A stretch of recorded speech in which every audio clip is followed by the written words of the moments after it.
بسم اللہ الرحمن الرحیم الحمد للہ وحدہ والصلاة والسلام علی من لا نبی بعدہ وعلی آلہ واصحابہ اجمعین۔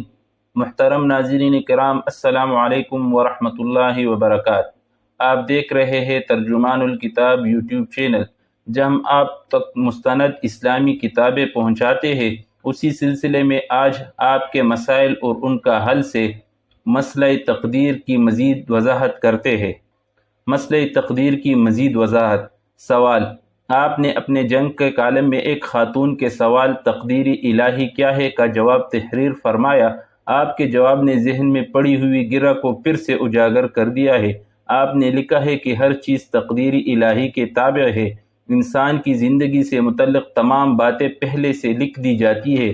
کائنات کی ہر شے اللہ تعالیٰ کے تابع ہے۔ یہ بات بالکل آیا ہے۔ ذہن میں مسئلہ اس وقت پیدا ہوتا ہے جب آپ نے یہ تحریر فرمایا کہ انسان کی زندگی کے تمام معاملات پہلے سے معین اور مقرر کر دیے گئے ہیں، مثلا رزق، شادی وغیرہ کے معاملات۔ پھر انسان کی زندگی میں کرنے کے لیے رہ ہی کیا جاتا ہے؟ یہ ضرور ہے کہ انسان کے ہزاروں سال کے مشاہدے میں یہ ضرور آیا ہے کہ اللہ تعالیٰ کچھ معاملات پہلے سے طے فرما دیتے ہیں، مثلا زندگی و موت، شادی جیسے معاملات۔ حقیقت تو یہ ہے کہ کچھ تعجب نہیں جو پروردگار عالم جوش رحمت میں ان معاملات میں بھی رد و بدل فرما دیتے ہو، لیکن اگر تمام معاملات میں یہی صورتحال ہے تو انسان خفیف ترین کوشش بھی آخر کس لیے کرے؟ آپ نے زندگی کے تمام معاملات کے لیے جو جواب تحریر فرمایا ہے، بلکہ آپ نے فیصلہ کن انداز میں تحریر فرمایا ہے۔ اس سے یہ تاثر ملتا ہے کہ انسان کی ساری کوششیں لا حاصل ہے۔ اس کی تمام کوششوں کا نتیجہ وہی نکلنا ہے جو اس کی کوشش شروع کرنے سے پہلے لکھا جا چکا ہے۔ پھر وہ کسی بھی کام کے لیے سعی و کوشش کیوں کرے، جبکہ اسے معلوم ہے کہ اس کی ہر سعی کا نتیجہ محض صفر کی شکل میں آنا ہے؟ نہیں مولانا صاحب، نہیں، پروردگار اتنے کٹور نہیں ہو سکتے۔ یہ محض شاعری نہیں، نگاہ مرد مومن سے بدل جاتی ہے تقدیریں۔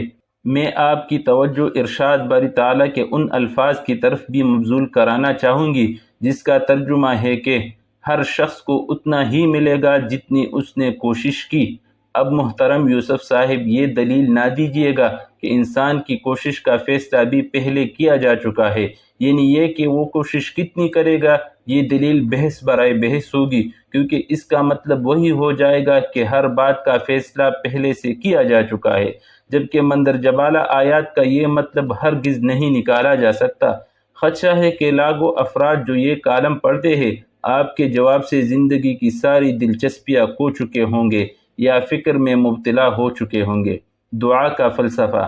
آپ کے جواب سے مذہبی اسلام میں دعا کا جو فلسفہ اور تصور ہے اور جو اسلام کے بنیادی عقائد میں سے ہے کی نفی ہوتی ہے جب آپ کہتے ہیں کہ اللہ تعالیٰ انسان کی زندگی کے سارے معاملات پہلے فیصل اور طے کر دیتے ہیں۔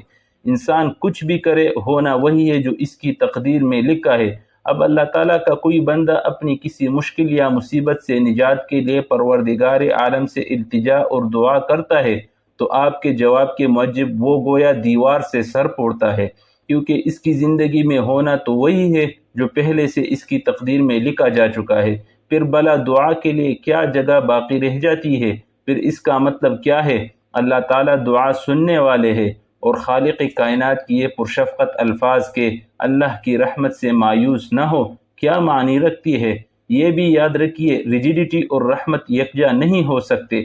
آپ نے اپنے جواب میں جو کچھ فرمایا ہے اس کے مطابق تو انسان کو ہمدردی سے پر ان الفاظ کے برخلاف بالکل مایوس ہو جانا چاہیے، کیونکہ بقول آپ کے اللہ تعالیٰ کے نزدیک انسان کی دعائیں، اس کی التجائیں اور اس کی ساری زندگی کی کوششیں کوئی معنی نہیں رکھتی۔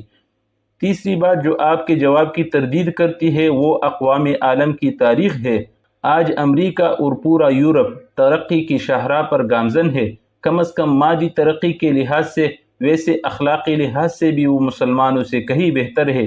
ان کی یہ ترقی صرف اور صرف ان کی انتھک محنتوں اور مسلسل کوششوں کا نتیجہ ہے۔ اب اگر آپ یہ فرمائیں کہ اللہ تعالیٰ نے ان کی تقدیر میں پہلے سے ایسا لکھ دیا ہے تو آپ کو وہ تمام باتیں تسلیم کرنا ہوگی۔ اول یہ کہ اللہ تعالیٰ نے ان اقوام کی تقدیر میں، جن کو ہم کافر اور گمراہ قوم کہتے ہیں، کامیابیاں اور آسائشیاں لکھی ہے، اور یہ کہ ان کی کوششوں کا ان کو اجر دیتے ہیں۔ دوم یہ کہ انہوں نے اپنے پیروں اور نام لیوا قوموں کی تقدیر میں ناکامیاں اور ذلت لکھی ہے، اور ان کی کوششوں کو محض ضائع کرنا لکھا ہے۔ اور یہ کہ آج دنیا بھر میں جو مسلمان ذلت اور رسوائی اٹھا رہے ہیں اور کیڑوں مکوڑوں کی طرح مر رہے ہیں، تو ان سب تباہ کاریوں میں وہ بالکل بے قصور اور بری الذمہ ہے، کیونکہ جو کچھ ہو رہا ہے وہ محض تقدیر کا لکھا ہے۔ محترم یوسف صاحب، یہ قوم پہلے ہی اپنی نااہلی اور کرپشن میں انتہا کو پہنچ چکی ہے، اب اسے اور بھی عملی کا ٹرانکولائزر نہ دیجیے، یہ پہلے ہی خواب خرگوش میں بے خود ہے۔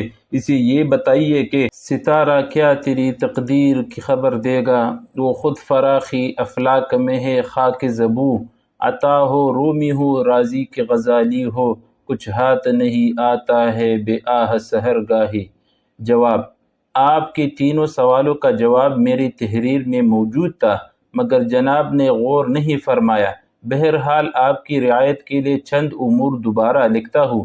اول، تقدیر کا عقیدہ قرآن مجید اور احادیث شریفہ میں مذکور ہے، اور یہ آن حضرت صلی اللہ علیہ وسلم، صحابہ کرام رضوان اللہ علیہم اجمعین اور تمام اہل حق کا متفق علیہ عقیدہ ہے۔ اس لیے اس عقیدے سے انکار کرنا یا اس کا مذاق اڑانا اپنے دین و ایمان کا مذاق اڑانا ہے۔ دوم، آسمان و زمین کی تخلیق سے پہلے اللہ تعالیٰ کو آئندہ ہونے والے تمام واقعات کا علم تھا۔ اس علم کو اللہ تعالیٰ نے لوح محفوظ پر لکھ دیا۔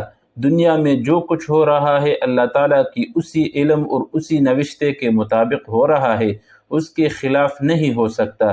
بتائیے کہ اس عقیدے کے کس حصے سے آپ کو اختلاف ہے؟ کیا آپ کا ایمان نہیں کہ ہر چیز جو وجود میں آنے والی ہے اللہ تعالیٰ کو ازل ہی سے اس کا علم تھا؟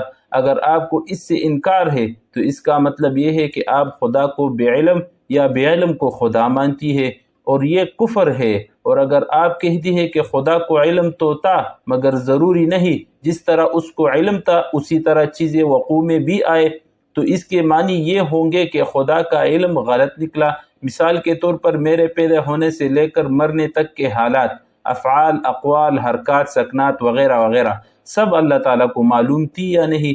اگر نہیں تو اللہ تعالیٰ کا نعوذ باللہ بے علم ہونا لازم آتا ہے، اور اگر معلوم تھی تو کیا علم الہی کے خلاف ہو سکتا ہے یا نہیں؟ اگر آپ کہیں کہ اس کے خلاف ہو سکتا ہے تو اللہ تعالیٰ کے علم کا غلط ہونا لازم آیا، نعوذ باللہ، اور اگر اس کے خلاف نہیں ہو سکتا تو یہی عقیدہ تقدیر ہے۔ معلوم ہوا کہ ہر وہ شخص جو اللہ تعالیٰ پر ایمان رکھتا ہو اس کا عقیدہ تقدیر پر ایمان لانا لازم ہے، ورنہ اس کا دعوی ایمان صرف باطل ہے۔ سوئم آپ نے یہ دیکھ لیا کہ ہر شخص کو وہی ملتا ہے جو اس نے کوشش کی، لیکن آپ نے یہ کیوں نہیں دیکھا کہ جس قرآن کا حوالہ آپ دے رہی ہے اسی قرآن میں یہ بھی تو لکھا ہے إِنَّ كُلَّ شَيْءٍ خَلَقْنَاهُ بِقَدَرٍ وَكُلُّ صَغِيرٍ وَكَبِيرٍ مُسْتَطَرٍ۔ سورہ قمر آیت 49 اور 53۔ ترجمہ: ہم نے ہر چیز کو ایک خاص اندازہ سے پیدا کیا ہے اور ہر چھوٹی اور بڑی چیز لکھی ہوئی ہے۔ یہی قدر جس کو قرآن ذکر کر رہا ہے تقدیر کہلاتی ہے، اور ہر چیز کے پہلے سے لکھے ہوئے ہونے کا قرآن اعلان کر رہا ہے۔ اب بتائیے کہ یہ تقدیر کا عقیدہ میرا اپنا تراشا ہوا ہے یا قرآن کریم ہی نے اس کو بیان فرمایا ہے؟ چہارم، رہا انسان کے مجبور ہونے کا سوال، اس کا جواب میں پہلے ذکر کر چکا ہوں کہ تقدیر میں یہ لکھا ہے کہ آدمی فلاں کام کو اختیار و ارادہ سے کر کے جزا و سزا کا مستحق ہوگا۔ پس تقدیر سے انسان کے اختیار و ارادہ کی نفی نہیں ہوتی، اور انسان کا اختیار تقدیر کے مقابل نہیں بلکہ تقدیر کے ماتحت ہے۔ لیکن اگر یہ بات آپ کی سمجھ میں نہیں آتی تو میں آپ سے پوچھتا ہوں کہ تقدیر کے ماننے پر تو انسان کا بقول آپ کے مجبور ہونا لازم آتا ہے، اور تقدیر کی نفی کی صورت میں اس کا قادر مطلق اور خالق ہونا لازم آتا ہے۔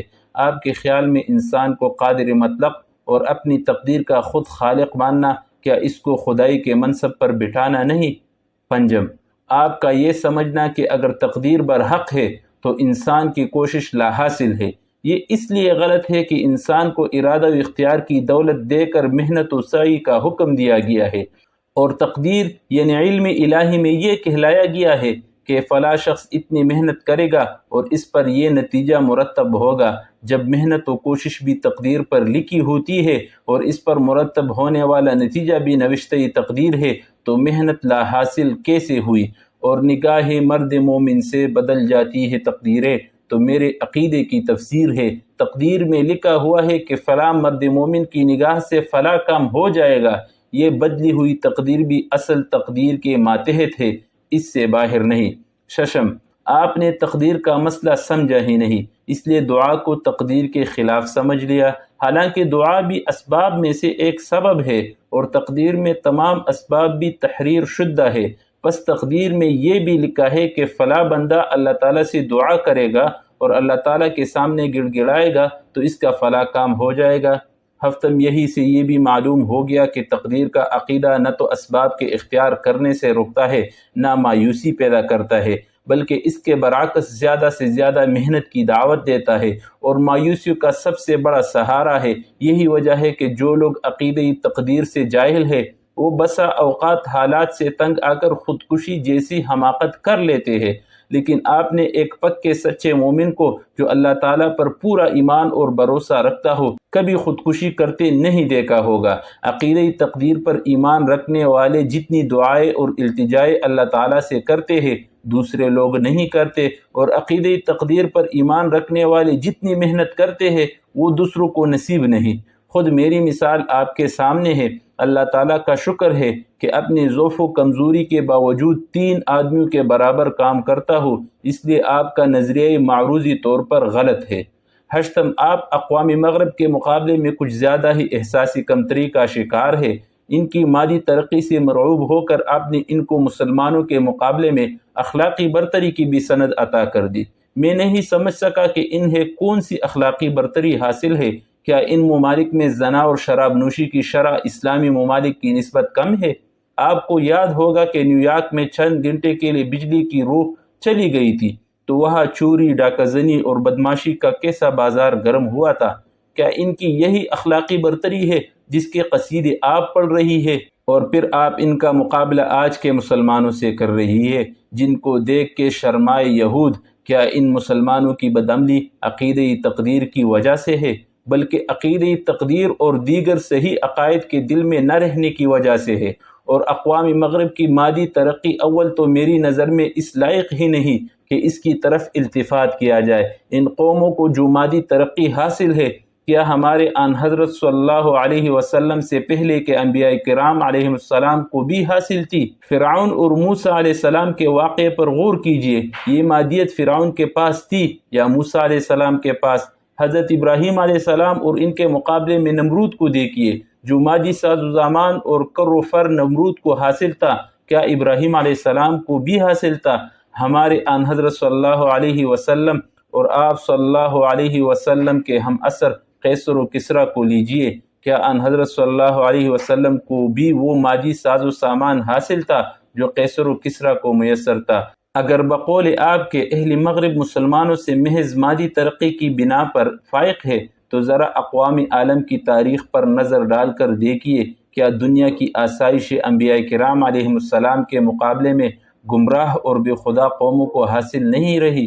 جہاں تک محنت و سعی کا تعلق ہے میں اوپر بتا چکا ہوں کہ یہ تقدیر کے منافی نہیں۔ اگر بقول آپ کے کافروں کو کامیابیاں اور آسائشیں حاصل ہے تو یہ ان کی محنت کی صلے میں نوشتہ تقدیر ہے، اور اگر بقول آپ کے مسلمان ذلت و رسوائی اٹھا رہے ہیں تو یہ ان کی بدعملی کے نتیجے میں نوشتہ تقدیر ہے۔ نہم: آپ کا یہ خیال سراسر غلط ہے کہ عقیدہ تقدیر نہ اہلی، مایوسی اور بے عملی سکھاتا ہے۔ کوئی مومن جو تقدیر الہی پر صحیح عقیدہ رکھتا ہو وہ کبھی نہ اہل، مایوس اور بے عمل نہیں ہو سکتا۔ اس نہ اہلی و بے عملی کا سبب اپنے دین سے انحراف ہے نہ کہ عقیدہ تقدیر۔ دہم: آخر میں گزارش کروں گا کہ عقیدہ تقدیر کا انکار کر کے قرآن کریم اور حدیث شریف کے فرمودات کی نفی نہ کی جائے۔ عقیدہ تقدیر برحق ہے، اگر ہم اسے مانیں تب بھی برحق ہے اور اگر انکار کر دے تب بھی برحق ہے۔ اس کا صحیح اور برحق ہونا ہمارے ماننے یا نہ ماننے پر موقوف نہیں، اور جب تک اللہ تعالیٰ کے علم و قدرت کی نفی نہ کی جائے عقیدہ تقدیر کی نفی ممکن نہیں۔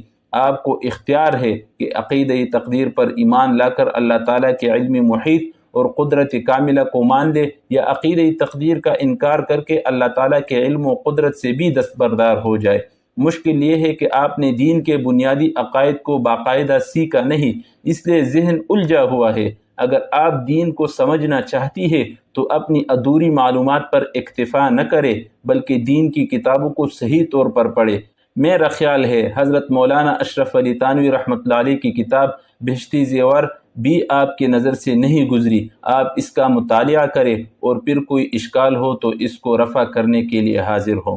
محترم ناظرین کرام، یہ تھا آج کا بیان مسئلہ تقدیر کی مکمل وضاحت کے بارے میں۔ امید ہے کہ آپ کو اس سے اپنے شبہات اور سوالات کے حل میں مکمل طور پر مدد ملی ہوگی۔ مزید دینی رہنمائی کے لیے ہماری ویڈیوز کو لائک اور شیئر کیجیے، اور ہمارے چینل ترجمان الکتاب کو سبسکرائب کرنا نہ بھولیے۔ اللہ تعالی ہمیں صحیح معنوں میں تقدیر پر ایمان لانے اور عمل صالح کی توفیق عطا فرمائے۔